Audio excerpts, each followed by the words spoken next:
Welcome back, people. I hope you've been enjoying our journey so far. This is Dexter Sims, your host. Welcome back to Suits and Tracksuits. And this is my co-host and good friend, Javid Lahair. Make sure you stay tuned. Have you liked? Have you subscribed? Have you followed? Have you shared? Well, let's continue. Yeah, so this week my swag is another Moolah Cake tracksuit, but this week I thought I'd step it up a little bit because I've gone for the exclusive new range, signature range Moolah Cake tracksuit, hooded version, the last drop of the winter. Look out for it. Stay caked up. Right, my swag check this week. This jacket is by a company called Tokyo Laundry, even though it's not laundry. I quite like the style and the sort of designs and velvet collars. And the rest, this is my granddad's tie, which he left me, which I was quite happy with. So, yeah, that's my swag for this week. And then the watch and the ring, that's about it. Proper. So how you been, Job? Good, thanks, Dex. Grateful to be here. How are you? Yes, I'm all good, thanks. I've been through a little bit of ups and downs of emotions, you know, the beginning of the year and all stuff. But like we always say, we can't complain and we're grateful. Absolutely. Yeah, looking forward to the future though. I think a lot of things are happening and, you know, looking at these jelly beans, I feel like I can get stuck in, but I know he's going to be talking. What's happening there? Can we eat these jelly beans now, or can we guess how many? What's happening? Well, you guys have to guess first, so wait for the challenge. Oh, so we got to wait. So after the challenge, can I eat them? Oh, did we find out if they're Haribo? What's happening, John? I don't know, but it looks like there's a few less since last week. Well, it wasn't me. I don't know who it was. Well, all right, cool. We'll see when we get to it, innit? We'll find out. All right, cool. So anyway, the power of a suit compared to the power of a tracksuit. What you saying? Yeah, because you know what, this has been on my mind for a minute, hence why we've actually created this platform. Yeah. But I've got a lot of pros and cons on both situations. You know, starting back a long time ago, in the Kenneton days, when we was doing all of that stuff, or should I say when my parents or when my cousins or my family was doing all that bad stuff, one of the things my dad always taught me was how to dress. And I was very, very thankful with him teaching me how to dress. You know, I actually own right now 39 pairs of cufflinks. Oh wow, that's a lot of cufflinks. Do you know what I mean? And 12 white shirts. Wow. Do you know what I mean? Like, I remember first asking my dad, like, well, why you got so many white shirts? Like, don't you need like one or two white shirts? You know what I mean? And he explained to me the difference between a casual white shirt, a slim fit white shirt, a wedding shirt, a normal everyday shirt, a shirt you wear with jeans, a shirt you wear with two buttons open, a shirt you button to the top. Whoa! So you know what I mean? So growing up, as much as I was from the so-called hood,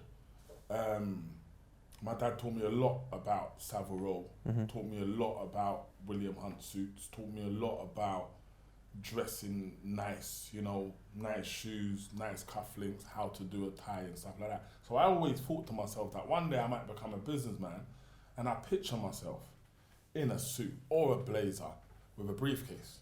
Do you know what I mean? And I felt that it was something I needed. So this is what I mean about being programmed into children's minds. It felt that I needed that to become successful. I needed that look to fit in. Otherwise, you can't be a businessman. You know what I mean? And that's what one of my goals was, you know, to become like that. It's only in my late stages that I realized being a hustler is not just a road thing. It is being able to make something from nothing. And being a hustler is a street terminology for the word entrepreneur. Do you know what I mean? Entrepreneur makes something from nothing. So once I gathered that being an entrepreneur was powerful, or being an entrepreneur was a thing, I thought, okay. So I don't actually need to be a businessman as in the word, because that comes with a shirt and tie. That's what I thought. I can be an entrepreneur and literally be myself. Do you know what I mean? Like, what's your take on it? So it's quite interesting. First, you know, I, as mentioned in the previous one, I work in the tech industry, and there's a joke. Oh yeah. And that joke is, the guy in suits worked for the guy in tracksuits. Oh, because wow. and there's a whole thing. So let's take Facebook for example. Yeah. Mark Zuckerberg. Yeah, 100. this guy wears the same grey t-shirt and same jeans Yeah, all the time. all the time. Now, if you look at his wardrobe, it's the same t-shirt like loads of times Yeah, and no, the same jeans loads of Sorry to times. cut you. I've studied and learned that, Yeah. but it's also like a lot of successful real ones live like that because they said two things. One, why waste decisions? You only get a certain amount of good decisions you can make each day. Have you heard about it? There's only a certain amount of good decisions you can make each day. So why would you waste one of your decisions on what you're gonna wear for the day? Yeah. Do you know what I mean? So majority of millionaires would wear the same white t-shirt and the same jeans, loads of them. And so they know I just have to pick out anything because it's the same thing. Yeah, absolutely. So there is that part to it. And I think, you know, when I think of a suit, for me, it puts me in a certain mindset. It makes me serious. yeah. You know, when I was a kid, Just like when we pull it on, innit? We feel serious. So in Brixton and Acre Lane, there used to be a career centre where Tesco's is. There's a town hall, and between the town hall and Tesco's is a career centre. I used to walk in there, and I went and got about 40, 50 documents, right, of different careers. Everything from being a pilot to a banker to a technician to a MOT agent to you name it. Like, I'm like, I don't know what to do. What do I do? And then I quite like the idea of business and banking. And then somewhere else I read a quote. It's like, you shouldn't dress for the job you're doing now. You should dress for the job you want. It's a big saying. It's a big saying, yeah. Absolutely. No matter where you are, what environment you're in, dress where you see yourself. Absolutely. So I remember going to sixth form and having a 3/4 length woolen jacket, like a smart jacket. And I remember people saying, that looks really smart. And it was a certain thing with it, a bit of a facade. So if you walk through certain parts of London, you're like, oh, I feel good in this jacket. 100%. And if we go back to school as well, we literally wore a suit. It was called a uniform, but we had a tie, we had a blazer, we had trousers. It's true. So it was a smart look. And I remember the feeling of ironing my shirt and putting on a warmly ironed shirt.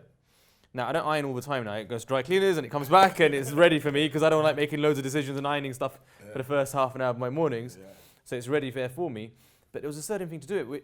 And it got to a stage where I was so used to being smart that I associated my work with dressing smart. So if I'd worn a t-shirt, I actually felt my productivity levels shift.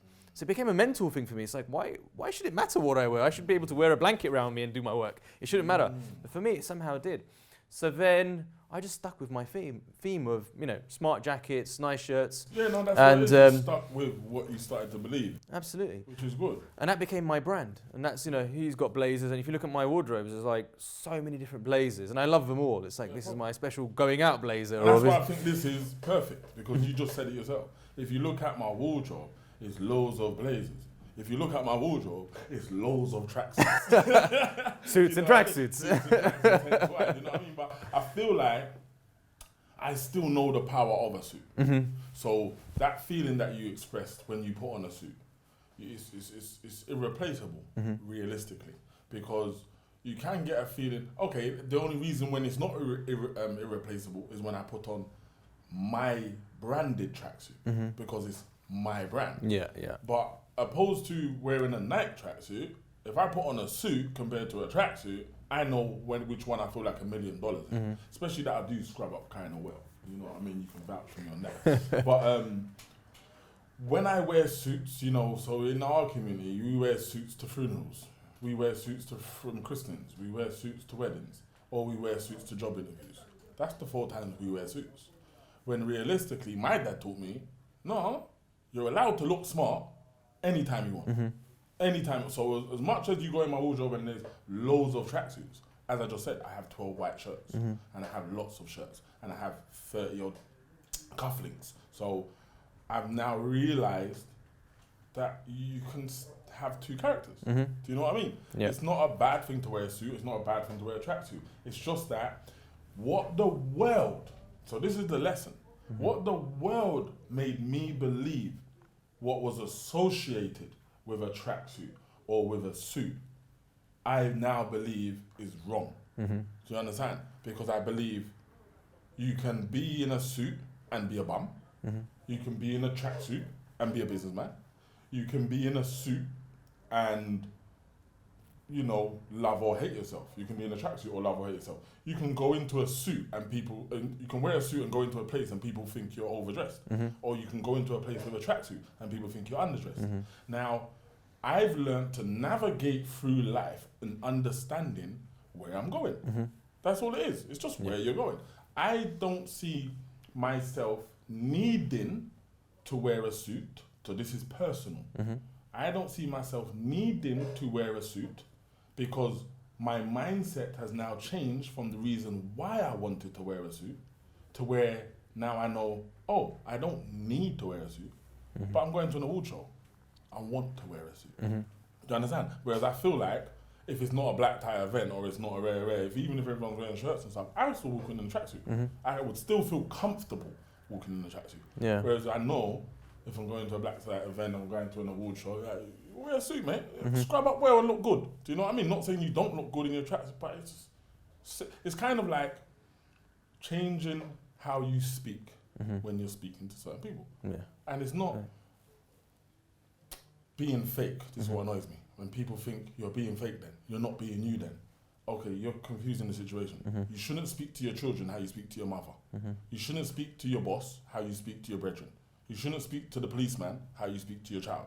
Do you understand? So obviously you understand about changing your voice. It's the same thing. Changing your appearance. You know what I mean? Absolutely. I think there's a lot to do with situational, you know, the circumstances you're in, the environments you're in. So what you mentioned there is quite interesting. So I use a concept called mirroring. So I will be, my behavior, my attitude, and what I speak about will depend on the person I'm with. So some will say, so I can still be my authentic self because I will know about these different topics, or I'd learn about the different topics depending if it's something I don't know everything. Sorry to cut you. Something I taught my son just the other day, which was, son, the reason why you need to know stuff, the reason why you must have an imagination, because you need to know how to have a conversation. Absolutely. With different people. Because they're not going to all talk about football or PlayStation. Yeah. You need to know about stuff. Because like we said, we talked about geography. I don't even know where Harvard is. Same thing I said to you, son. You got to learn to broaden your subject knowledge. You can't talk to your teacher the way you talk to your girlfriend. You can't talk to the policeman the way you talk to your pastor. Think about it. You try and talk to me the way you talk to your friends. Think what would happen. But it's so true. Relationship building is so important that you come together on common factors. So if it's, I don't know, if I saw cufflinks on you, I'd be like, oh, where are those from? They're quite nice. And it's a common thing, that right? Conversation will start. You mentioned your shirt comes from Savile Row. Loads of people don't know where Savile Row is. I've got a shop down there regular. So it's like we can have those conversations into why we go to Savile Row to have tailor-made shirts or something like that. So absolutely. I understand it fully, man. And even when you go into like a business meeting, you know, and from a recipient perspective as well, like I will feel if someone's coming to a meeting I've arranged and they've dressed up for it, personally my thoughts are, oh, they've made an effort. Yeah. There is that perception. At it from the outside, I understand that fully as well. Yeah. Not saying the person who walked in, I would feel like, right, you didn't even make an effort. Because I would also analyse who the person is. Yeah, absolutely. Do you understand? Because I might come in a tracksuit because I just feel like I'm at that status. Just like why Gary Vee or Mark Zuckerberg comes in just a plain white t-shirt. Exactly. They know their status. But as in, if someone's maybe coming for a job interview, if someone's coming to do a partnership with you, don't come in with your trousers hanging down and your tracksuit, your hoodie on, and you know what I mean? It's like, title there. Yeah. Like, let's stop there. You know what I mean? So absolutely. I definitely understand about dressing for the occasion. 100%. And also now in the tech space, and again, I can only talk about the tech space because I've not worked in other spaces, but it's now quite normal for people to turn up in shorts and flip-flops in the summer. Oh, you didn't know why? Entrepreneur's the new thing. Yeah. So Silicon Valley look and all this. And I'm like, I missed this memo. Why are there people in my meeting with his Hawaiian shirts? Do I need to change my look? Have I got it all wrong? Like, what's happened overnight? Like, I wasn't on that WhatsApp group. So it's changing now. Perception's changing. And I was thinking about this before today. And why do I have this significance of a suit? And I think back to, you know, Parliament, politicians having a serious conversation, running the country. Then I think of Buckingham Palace. Every soldier outside is tip-top. They won't look at you, they'll forget the dress sense, they're prim and proper. But even their routines, and it's very sort of regimented. And I'm not saying be a robot, and I'm not saying be like a soldier. I know what you mean. But there's a certain sort of niceness. Like, I really like that. So for me, there's also that part of it. It's like, okay, I quite like that. This is Britain. These things are respected. Okay, to be taken seriously, is this what I have to do?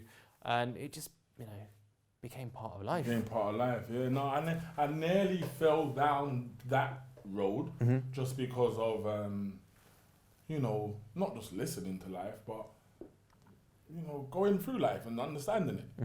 And it's just that I saw this entrepreneur train coming, just like you saw the app situation coming. Yeah, I saw the entrepreneur train coming. So I remember being an entrepreneur and people used to say to me, oh, you just haven't got a job.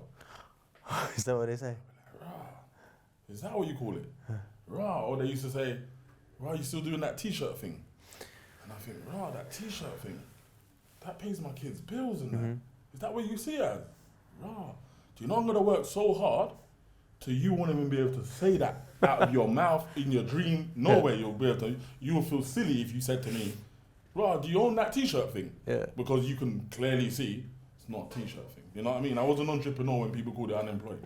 So the funny thing is I had that. So when I started my app, I actually wasn't working for anybody because I wanted to do it away from any tech company. So there was a period of about a year and a half where I was solely on my app to get it to a stage where I can hand it over for others to now continue on its path.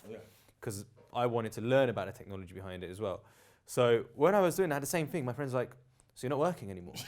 So what are you doing? Are you just sitting at home? I'm like, no, I'm building an app. Well, okay, then what else are you doing? I'm like, no, I'm building an app. You do realize what goes into an app. There's user, testing, functionality, market feedback. Okay, you're doing that, okay, but how are you living? Like, exactly. What are you doing? Yeah, exactly. It's crazy how people's perception of not working is your be all and end all. Do you know what I mean? And I think that's their fear of money.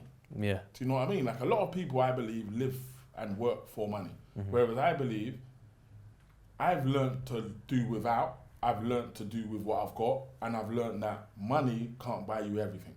I already know that. Do you know, like, when I now do one-to-one mentoring with people, or when I do a group program, one thing I explain to them, first thing I explain to them is I can't teach you how to make a successful business. It's impossible, because that's got to be all you.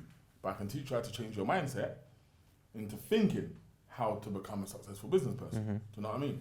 But then I think to myself, do you know what it takes to run a business?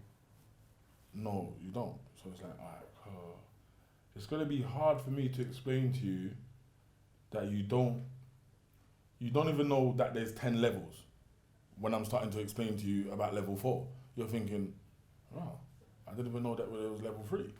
So it's the conversation kind of, like when I'm teaching, I say, I can't make you have a successful business. If I give you £100,000 right now, do you think, sorry, because that was my trailer thought, do you think you will have the answer? Right now, at the beginning of this session, I'm going to give you £100,000 to start your business. Do you think that will help? Now, the answer, what I've gathered now, is money don't have the answer. Because a lot of people don't even know what to do with the money. A lot of people want to start a business to get the money to spend it on nothing.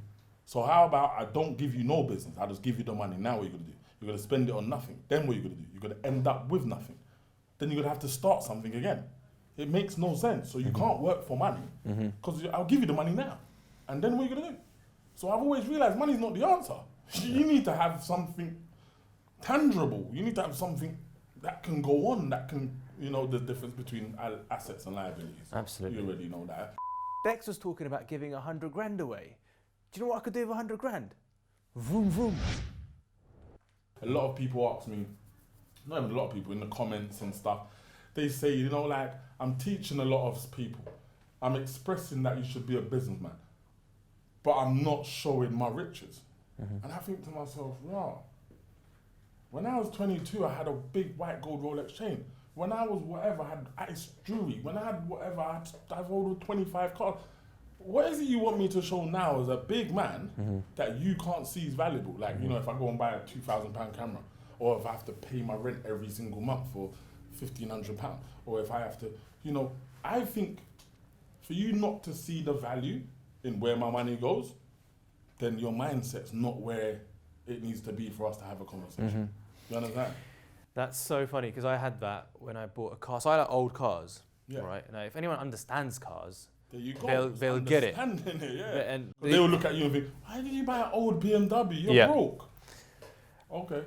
And to be honest, this like the BMs, the old classic Mercs, they were classic cars, right? So anyone who understands it will understand that it's not just any old Merc or old BM. That E30 was something special. That W124 Mercedes I had, black one, all blacked out. Yeah. There weren't very many like that at all. In fact, I had it custom done. Like you don't get black with black leather interior. I had that done through a second car and had the interior replaced, right? That's what I did. Cool.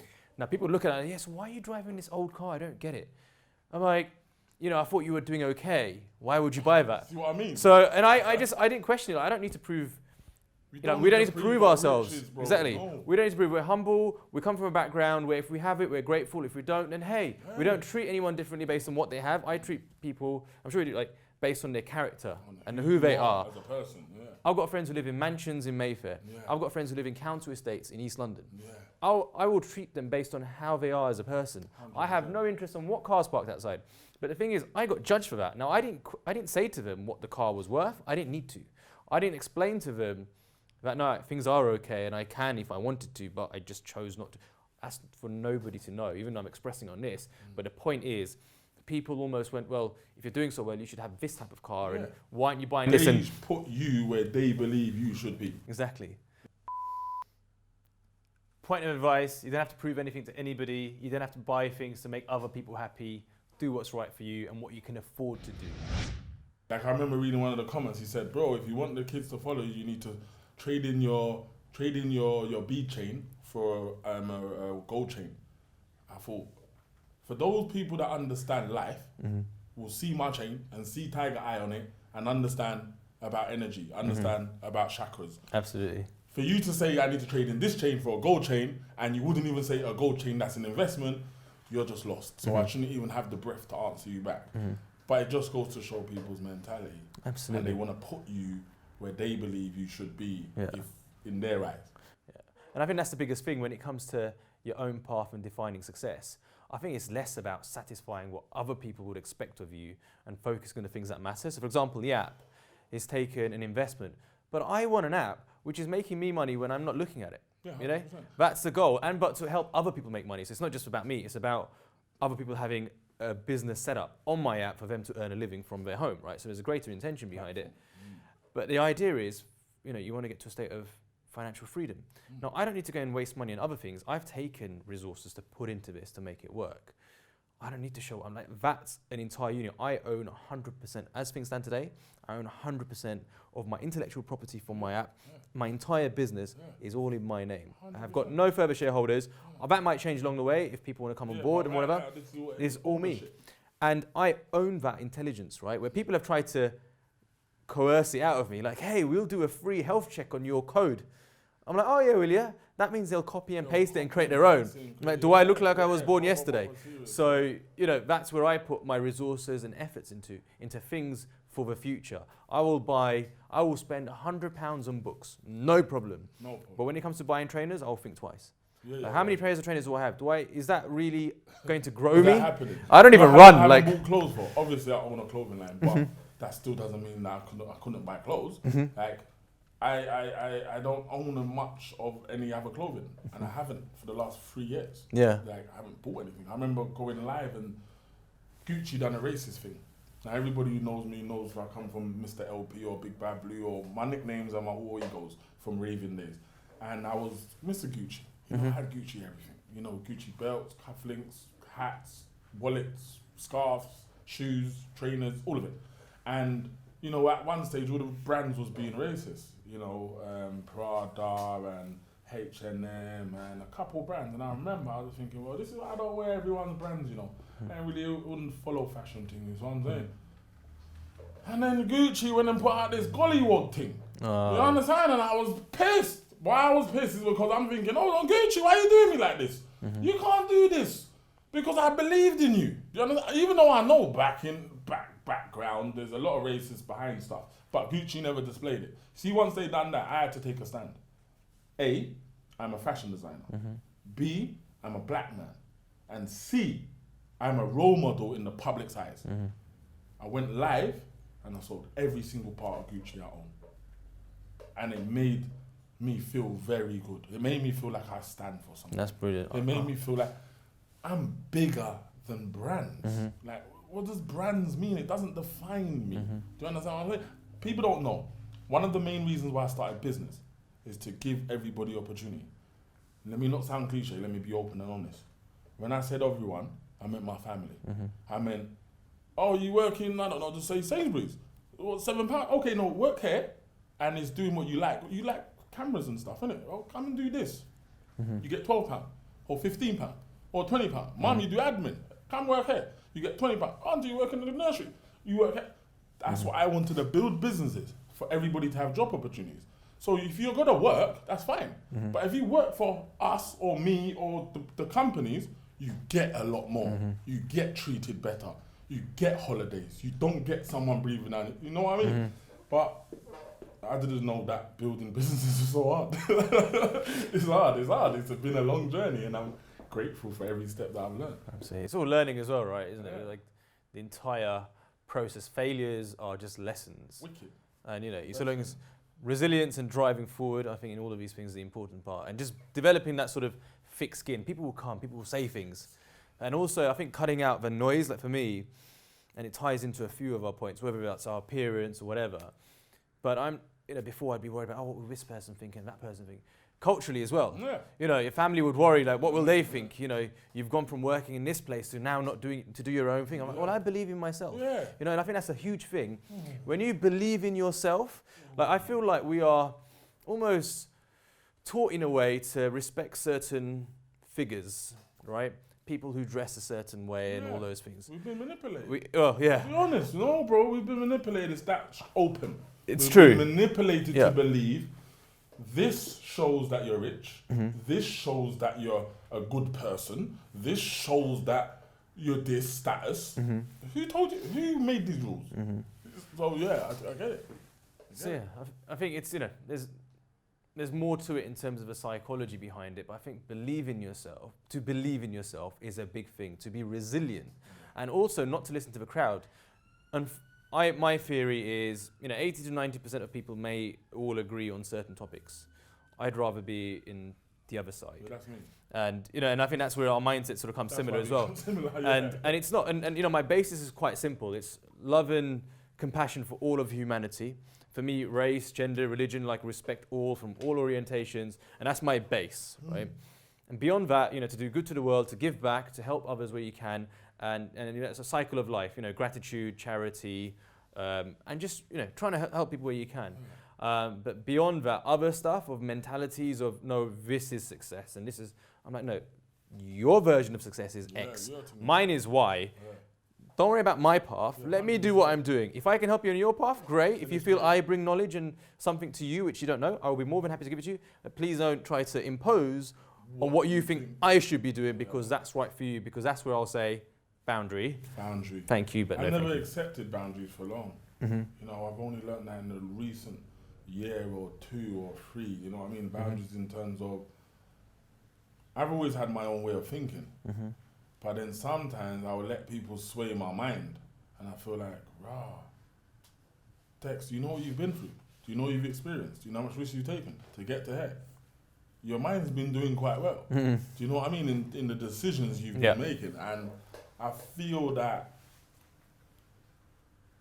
people make you feel a certain way when you're not part of the crowd. 100%. I think that's such an important topic. Oh, God. It's serious. 100%. And I mean, it's so serious. One of my biggest lessons that I can give to everyone is don't fit in. That's the biggest. Don't fit in. Because all my life I haven't fitted in. Even though it's been the hardest task. Like everyone was smoking weed and crack. I'm not on that. Everyone's robbing banks and bookies. I'm not on that. I'm choosing to go football. I'm choosing to stay at home. I'm choosing to do this. I'm choosing, like, when majority, and I mean majority, are doing that. Coming up, we're going here. And I'll be like, I'm going home. You see, that feeling of being that odd one, it's the hardest feeling. But if you can overcome the fear of being the odd one out, you're going to win in the end. 100%. I promise you, you're going to win in the end. 100%. Yeah. And it's about, I think it's looking at the influence. Like, there is a law in the land. right? Robbing people, doing places over. Karma, Like, it comes back, and what people don't realize is, first of all, it's bad to do, but second of all, once you've got a record, you're pretty much labelled. You're labelled. So even not like the whole record, just labelled. Once you're labelled, like I said it to someone the other day, what are you known for? Because that's your label. Are you known as a thief? You know, like, oh, you know Jarvid? Oh, Jarvid, my man, he loves robbing people. Not that I do. or Jarvid, right, my man, he always lies.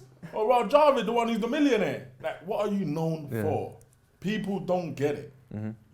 That label will be the death of you. 100%. Now, I'm more than happy to know that I might be known for community leader, I might be known for businessman, as long as it's all these good stuff, opposed to, Dexter's Big Bad Blue, not even like horrible stuff, just, Dexter is the heartbeat of the party. No, I don't want that label no more. Right, Dexter is Big Bad Blue in the streets. Whoa, no, I don't want that, don't even call me that no more. Or Dexter's Mr. Champagne. Whoa, what does champagne do for me? That's bad for your health. That's bad for your health. Do you know what I mean? So 100%. I now understand how important labels are in terms of any label. And that's what I'm saying. It's what you're known for. Like Jarvid the thief or Jarvid the liar. Well, he's not a thief and he's not a liar. But what's he known for? Harvard. Remember that. Suits. Yeah. Or personal branding as well, right? So it's that piece of what will your three closest friends say about you if you're not in the room? You know, however they describe you. And, you know, it is how we are. Personally, like, I feel like coming from the background we come from, you know, I feel you'll have two audiences with my brand. There are those who will only see a, you know, nice, polite side, but there are those who've crossed boundaries and have had to firmly say what's not acceptable. Yeah, 100%. And I'm quite proud of that, and I wouldn't change that because Me either. I feel like people need to be told. You can't just let what them is- get away with stuff. Exactly. And again, it comes down to whether it's someone's got a certain title. Again, I'll say respectfully, but you just don't cross boundaries. And I think that's where you kind of go, that's my line, please don't cross it. And I'll normally say, please don't cross this line.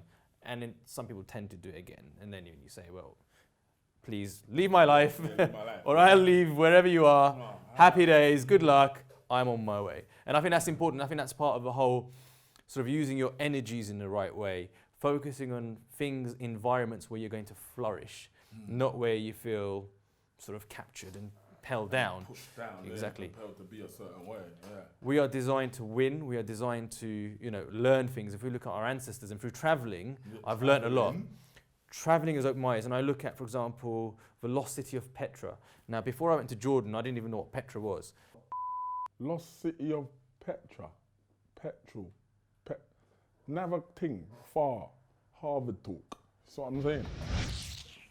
Petra is a lost city built in mountains where they have carved monasteries, entire amphitheatre, where if you stand on one stone and you clap, the whole theatre can hear you. If you move one foot forward, left, right, or back, they can't hear you. It's that, the precision is amazing. This was built thousands of years ago. Like when I went to Cancun and I went to the pyramids where the mines was, and then you clap and that, and the echo thing in the top of the pyramid. Serious thing. Yeah, exactly, right? So that sort of thing. So our ancestors knew this, right? This is before technology, before mobile phones, before anything. And then you start looking around going, we're trying to claim to be one of the most intelligent sort of generations. And I'm like, we're far from it. We sit in front of TV screens, consuming media, being shown what to like, buy, and do, yet we think we're in control. Exactly. And I look back to our ancestors who weren't part of any of that, who would send flying messenger pigeons to get messages to people. Like that's serious. Yeah. You know what I mean? Like if you want to talk about intelligence, don't you send a message with a pigeon? Yeah, it's true, and the pigeon knew where to go. And he never had a pen. Yeah. So, yeah. I always wondered, how does that pigeon know how to get there? Yeah, I always thought that as well. When they let it go, and I'm like, so did you tell him the A to Z, how to, you know what I mean? Sat nav in his head, I'm not sure. Yeah, but. And it goes back to the ancestors, right? Our brains are capable of so much if we believe it and use our capacity, what's in our mind. We can achieve anything. When I had to do the MBA, I refer to that because, again, it was quite a big goal in my life. And I looked at all the time I was spending. I said, you know what I'll do? My sacrifice for the MBA. Obviously, there's a financial implication. My biggest sacrifice, I said, well, do you know what? I spend a lot of time on Facebook.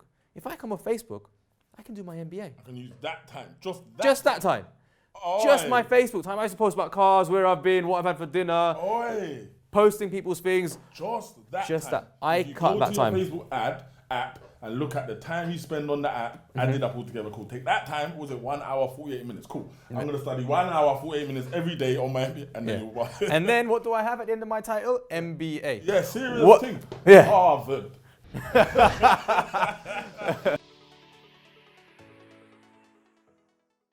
Alright, so what's going on with these jelly beans, though? 'Cause I'm kind of hungry. And first of all, are they Haribo? You really want the Haribo sponsorship, don't you? Why not? I think we'll get there soon. Child, we got to put in that email, right? We will put together an email and get some sweets. Alright, cool. So what are you saying about this competition now? Because I've got my number. Well, I ain't got my number. I'm going to have my number in a minute. I've got my number. Have you guys been analysing for 1 week? No, I'm analysing now, mate.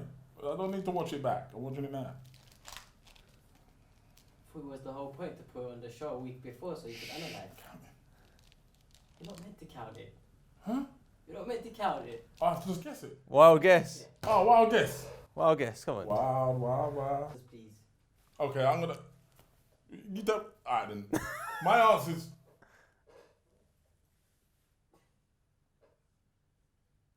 $328. Mine's $550. What does the winner get? That's what I'm saying. Points. I need some points after last week's card thing, but okay, let's see. The box in front of you will reveal the answer. So Can we open it? Can we open it? Let's do it. Let's go on then. What? More sweets? Nah, hold on. What? Hang on. Have we got the Haribo sponsorship already?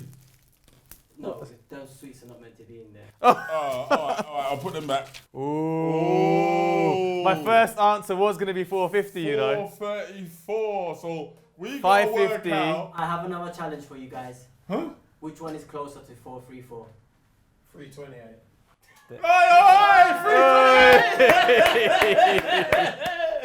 Yeah. So I got another point then. All right. Next And up. I'm taking these jelly beans on whether they're Haribo. Damn it, I'm going.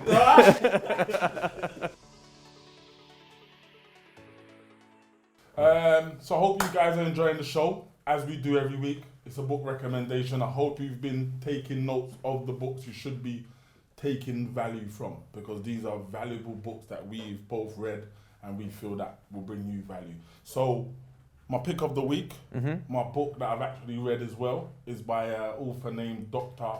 Spencer Johnson. Who Moved My Cheese? You read that book? I've not read the book. No. I think it's a very good book for the times we're in now. It's very relevant because it's basically who moved my cheese. You know, you wake up every day and you know okay, let's take the jelly beans. You wake up every day, my jelly beans are there. You wake up tomorrow, my jelly beans are there. But you wake up the next day and you go there and your jelly beans are not there. Now what do? Do you sit and cry about it? Do you sit and wish and hope and believe that one day it's going to come back? Or do you move with the times? Interesting. Do you find another? Do you find where the cheese has gone? Do you start changing? So in today's terminology, I would say lockdowns happened. What do? Sit and cry about it? Or do you change what you're doing in life and start working with it? Interesting. So yeah, Who Moved My Cheese is my today's week's book.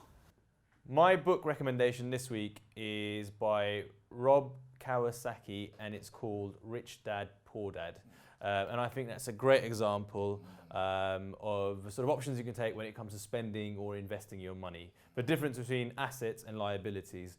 And I feel as though if that's a book I read in my younger days, perhaps I would have wasted less money on material things and invested in assets for the longer term. So for example, at school it was a big deal to have the latest Nike Air trainers, which would cost £100 to £200. Whereas if someone had taught me about shares, you know, a share would go up in value in the right company, but also you get dividends. Yeah. So rather than that expensive pair of trainers, I could have gone for something a little bit less and put that money into something for my future. And it's funny because that was one of the first books in life I've ever read as a businessman. I read it when I was like 21, 22. I got a whole different concept from the book. It made me believe I can make money off everything around me and anything that I enjoy, which I changed my whole life, my whole way of living. But again, if I had someone who also read the book, who understood the other parts of it, which is I did understand the difference between assets and liabilities, which made me invest in ownership a lot more. But I wish I would have knew about stocks, because it was just, you can just buy a stock or a share and it just goes up if that company does well. So when I was those ages, I was a road youth who had money. I would have been throwing it into there, as opposed to, you know, even though I loved what I was doing, football tournaments, raves, you know, events, stuff like that. But yeah, very good book. Cheers. Well, I hope it helps you if you decide to read it, and hope both of our recommendations help. Definitely. Right, listen, thanks for watching. I hope you're enjoying. I hope you like, subscribe, share, comment. Yeah, all of it. Like, subscribe, share, comment, all of it. And thank you again. From me and from my co-host, Driver Leah. Take care, guys. God bless. Cheers.